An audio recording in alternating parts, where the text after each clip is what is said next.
ay ang ating susunod na tagapagsalita. Sabay-sabay na po nating panoorin ito.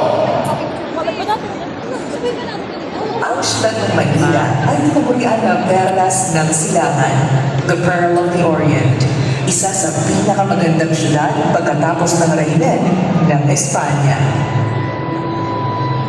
Subalit sa kasamaang palad, ito ay binasag ng digmaan noong panahon ng Hapon. At simula noon, tila nahirapan na ang siyudad na bumangon.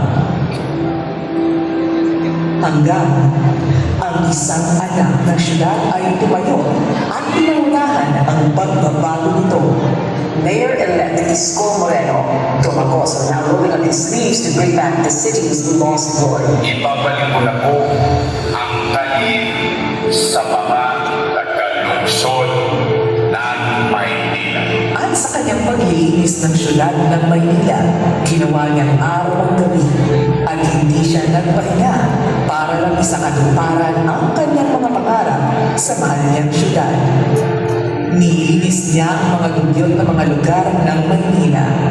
Unang-una, ang Divisoria, Lagos Lilan Underpass, at ang Hidden Garden sa tapat ng post office. Ang mga liwasan ay kanyang pinaganda, kagaya ng Cartilla, Aroseros Park, and the Circle,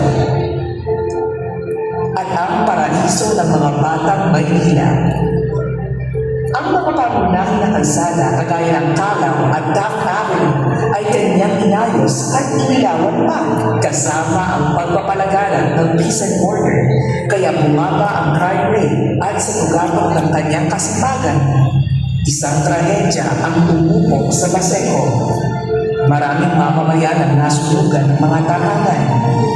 Isang sakuna ang dumurog sa mga puso ng mga taga-Baseco.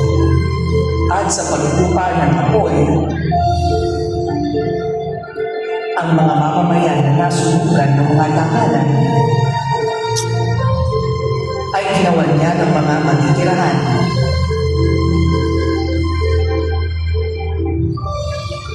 Pagkatapos ng 3 buwan, ang mga nasunugan ay meron ng muling tahanan. Nag-alam ng gusto ang kasipagan ng Batang Maynila. Kaya marami pa siyang itinatayo ng mga tahanan. Condominium 1 at Condominium 2. Binondominium 1, San Sebastian Residence. Nagpatayo rin siya ng Pedro Hill and San Lazaro Residences na hinamo sa mga disenyo sa Singapore. Nagpatayo pa siya ng maraming eskwelahan sa Maynila. Ito ang Rosario Almario Elementary School, Manila Science High School, Albert Elementary School, and Magsaysay High School. All 10-story, fully air-conditioned public schools. Sinundan niya to ng pagamutan, kagaya ng Baseco Hospital, Hospital ng Maynila na may makabagong kagamitan na panggamot, kagaya ng CT scan, MRI machines, robotics, at dialysis center para sa mga pasyente na walang pambayad ng ospital. Hindi rin niya nalimutan ang kapatirang Muslim sa syudad. Tinupad niya ang matagal na nilang pinapangarap, ang pagkaroon ng sariling lipunan, ang kapatirang Islam.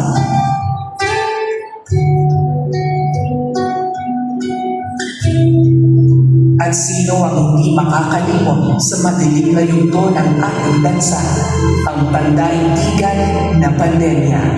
At sa paghahasin nito ng peste, kaagad nagpatupad ang Batang Maynila ng 24/7 na testing facility at vaccine drive-thru laban sa pandemya na merong sariling freezers sa mismong lugar ng testing facility.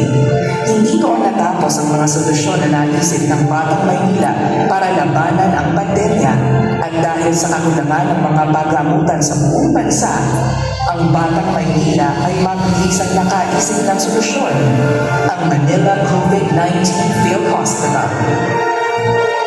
Ang pagamutan ay tinayo sa loob lang ng 52 araw na tumugon sa kakulangan ng ospital sa panahon ng pandemya. Maraming buhay ang nailigtas ng itinayo niyang pagamutan.